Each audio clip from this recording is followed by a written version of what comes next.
Hello students, good morning to all of you. My name is Ranendra Pratap and today I am going to start class 6 geography chapter number 1.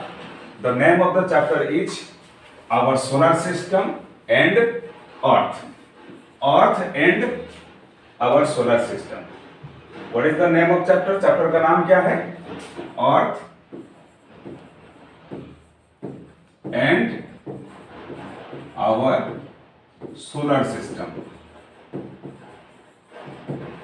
Solar system, right. तो असल में इस chapter में हम लोग क्या पढ़ने वाले हैं?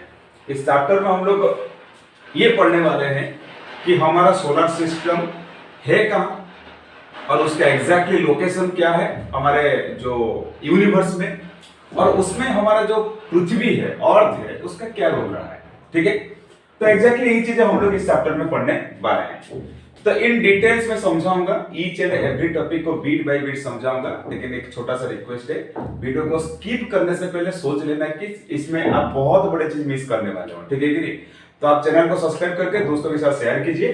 अब मैं स्टार्ट कर रहा हूं आज का लेक्चर। ठीक है, Earth and our solar system या फिर Earth in our solar system, ये भी इस चैप्टर का नाम किसी किसी बुक में भी दिया गया है। ठीक है, ये लेकिन आपके सामने जो पिक्चर देख रहे हो ना, ये किसका पिक्चर है?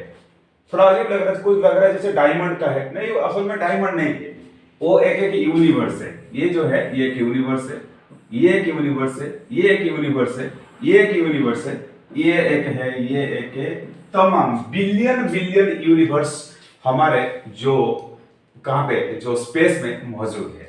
अच्छा, एक ग्रुप ऑफ जो बिलियन बिलियन जो यहाँ पे यूनिवर्स रहा है, सबको मिला के हम लोग क्या कहते हैं? उसको कहते हैं मल्टीवर्स कहते हैं। हाल फिलहाल में साइंटिस्ट ने मल्टीवर्स का डिस्कवर किया। उससे पहले तक हम लोग के पास इतना ही ज्ञान था, खाली हमारे पास यूनिवर्स है। ठीक है कि नहीं? अब बहुत सारे यूनिवर्स का भी मिलन हुआ है और सारे यूनिवर्स मिलकर क्या बने हुए हैं? मल्टीवर्स बने हुए हैं। यहां तक पॉइंट क्लियर हो गया। अब हम लोग क्या देखेंगे नेक्स्ट, और मैं आपको एक पिक्चर दिखाता हूं। ये पिक्चर क्या है, थोड़ा नोटिस करो। ये जो पिक्चर है, ये है हमारे यूनिवर्स का पिक्चर। अब इस पिक्चर को बहुत गहराई से देखो। देख रहे हो ना, यहाँ पे एक स्टार जल रहा है ना? असल में एक स्टार नहीं है ये क्या है? अगर स्टार नहीं है तो है क्या फिर? ये एक गैलेक्सी है, ये एक गैलेक्सी है, गैलेक्सी है, गैलेक्सी है। छोटे बड़े बिलियन बिलियन गैलेक्सी मौजूद है कहां पर? एक यूनिवर्स के अंदर। Point is clear? अच्छा, फिर आगे और एक इमेज आपको मैंने दिखाता हूं। ये नोटिस करो, ये क्या है? ये है एक गैलेक्सी, और इसी गैलेक्सी का नाम क्या है? इसका नाम है मिल्की वे गैलेक्सी, और हिंदी में उसे कहते हैं आकाशगंगा, और हिंदी में आकाशगंगा कहेंगे और इंग्लिश में क्या कहेंगे? मिल्की वे गैलेक्सी, राइट? मिल्की वे गैलेक्सी, आकाशगंगा। अब सबसे इंटरेस्टिंग बात जानते हो क्या है? आकाशगंगा की यहां पर देखो स्मॉल पॉइंट देख रहे हो ना, ये वाला स्मॉल पॉइंट, ये वाला स्मॉल पॉइंट, यही है हमारा सन। आप हमारा औकात, खुद का औकात अभी पता लगा सकते हो। कितने बड़े ब्रह्मांड, जो एक छोटा सा पार्ट है मल्टीवर्स में, और इसी ब्रह्मांड के बीच एक गैलेक्सी छोटा सा पार्ट है। गैलेक्सी के बीच हमारा सन जो है ना, नन्ना मुन्ना सा और छोटा सा है। और हमारे जो सोलर सिस्टम, उसके अंदर अर्थ नाम का एक प्लैनेट है। इसी प्लैनेट के एक छोटा सा पार्ट है हम लोग। अच्छा, फिर और एक चीज मैंने यहाँ पे स्किप कर लिया। एक गैलेक्सी के अंदर भी बहुत सारे स्टार्स रहते हैं, स्टार्स, बहुत सारे स्टार्स रहते हैं, और कहीं कहीं के ग्रुप ऑफ स्टार्स भी रहते हैं। और वो ग्रुप ऑफ स्टार को क्या कहते हैं हम लोग? ऑल टुगेदर उसे कहते हैं कॉन्स्टेलेशन कहते हैं। क्या कहते हैं उसे? सारा बताऊंगा, सारा डेफिनेशन में बताऊंगा। पहले मैं बैकग्राउंड क्लियर कर रहा हूं आप लोग का। ठीक है, तो यहाँ पे देखो, ये एक ग्रुप ऑफ स्टार है, ये एक ग्रुप ऑफ स्टार है मिलकर। अगर एक स्टार को दूसरे स्टार के साथ हम कनेक्ट करेंगे, ये मिलकर एक पिक्चर क्रिएट कर रहा है, एक यहाँ पे फिगर बना रहा है। और जनरली जो फिगर होता है ना, ये किसी माइथोलॉजिकल गॉड का फिगर होता है, जैसे कि ग्रीक माइथोलॉजी, रोमन माइथोलॉजी, और हिंदुस्तान में हमारा इंडियन माइथोलॉजी के गॉड के नाम के अनुसार इस सब का नाम दिया जाता है। आप लोग के जो राशि होता है ना, जो 12 राशि है, वो एक है क्या? वो एक कॉन्स्टेलेशन ही तो होता है। ठीक है, तो इसी प्रकार बहुत सारे कॉन्स्टेलेशन है, और इसी कॉन्स्टेलेशन के बीच हमारा स्टार और हमारा सन कहीं आता है हमारे गैलेक्सी के अंदर। मैंने आपको दिखाया था यहाँ पे हमारे जो गैलेक्सी के अंदर अर्थ का, सॉरी सन का क्या वजूद है। ये देखो, सन है यहाँ पर कहां पे? हमारे गैलेक्सी के अंदर। अब चलते हैं सीधा सीधा हमारे सोलर सिस्टम के पास। किसके पास चलेंगे? Solar system. ये जो पिक्चर आपके सामने रहा, ये है हमारा सोलर सिस्टम। क्या है? हमारा सोलर सिस्टम का पिक्चर है। अब बड़ी गहराई से नोटिस करो, यही से हमारा असली टॉपिक जो है शुरू हो रहा है। और इससे पहले मैं आपको बैकग्राउंड बता रहा था। अब इसके सेंटर में देख लो ना, क्या है सेंटर में? ये वाला पॉइंट जो है, इसका नाम है सन। ये तो है हमारा सन। और सन हमेशा हमारे सोलर सिस्टम में कहां पे एग्जिस्ट करता है? साइड में या नीचे या ऊपर? एग्जैक्टली सेंटर में एग्जिस्ट करता है। और इसी के चारों तरफ सारे प्लैनेट्स, सारे सैटेलाइट्स और सारे asteroid, meteoroid, meteorite, everything, each and every celestial object इसी के चारों तरफ ही घूमते रहते हैं, रेवॉल्व करते रहते हैं। और इसी प्रकार हमारा सोलर सिस्टम यहाँ पे फंक्शन करता है। Point is clear? सारे के सारे प्लैनेट यहाँ पर आप लोग को देखने को मिलेगा जो हमारे सोलर सिस्टम में एग्जिस्ट करते हैं। देखो पूरा मल्टीवर्स के बारे में पढ़ने की कोई जरूरत नहीं, हमारा चैप्टर की सिलेबस इसी के अंदर है। हमारे सोलर सिस्टम के बारे में पढ़ेंगे। अच्छा अब बताओ कि सोलर सिस्टम के सेंटर में कौन एग्जिस्ट करता है? सोलर सिस्टम के सेंटर में एग्जिस्ट करता है हमारा सन। अब सन के अलावा हमारे सोलर सिस्टम में और कौन एग्जिस्ट करते हैं ना? बहुत सारे प्लैनेट्स एग्जिस्ट करते हैं। क्या करते हैं? बहुत सारे प्लैनेट्स एग्जिस्ट करते हैं। अच्छा प्लैनेट का नाम मैं बताऊंगा क्या करके।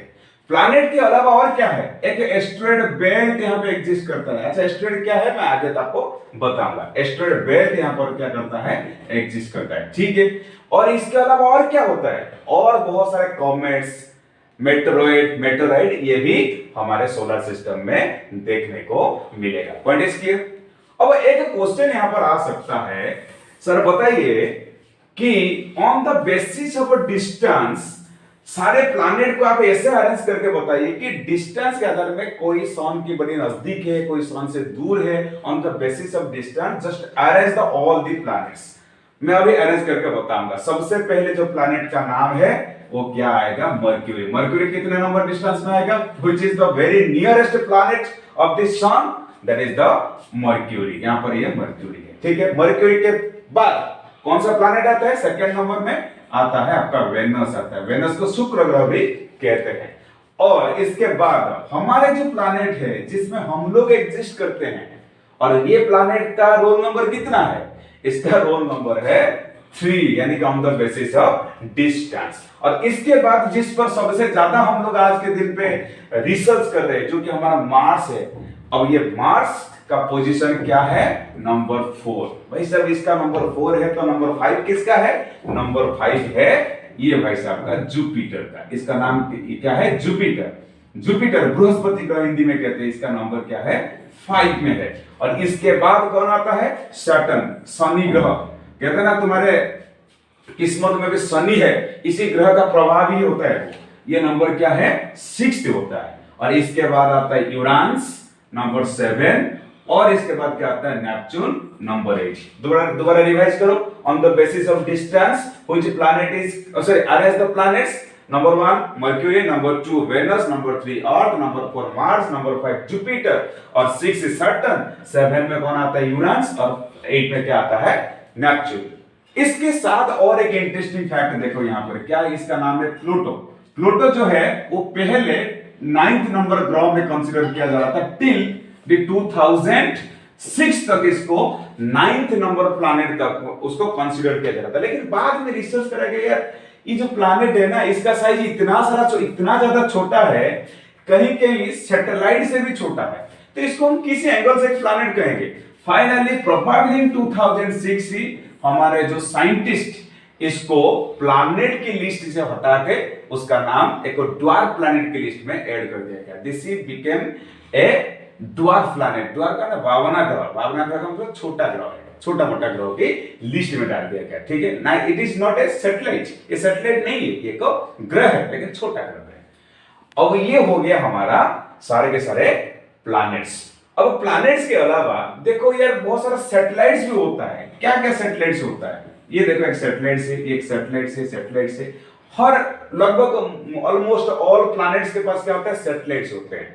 अब ये सन के चारों तरफ जैसे अर्थ के साथ साथ सारे प्लैनेट रेवॉल्व करते हैं, एग्जैक्टली इनके चारों तरफ भी ये अपना अपना सैटेलाइट जो होता है ना वो भी रेवॉल्व करता है। अब दो चीज हमने सीखा, क्या सीखा? एक सीखा रोटेशन और क्या है? रेवोल्यूशन। अच्छा, और रेवोल्यूशन होता क्या है, रोटेशन होता क्या है? Let me tell you.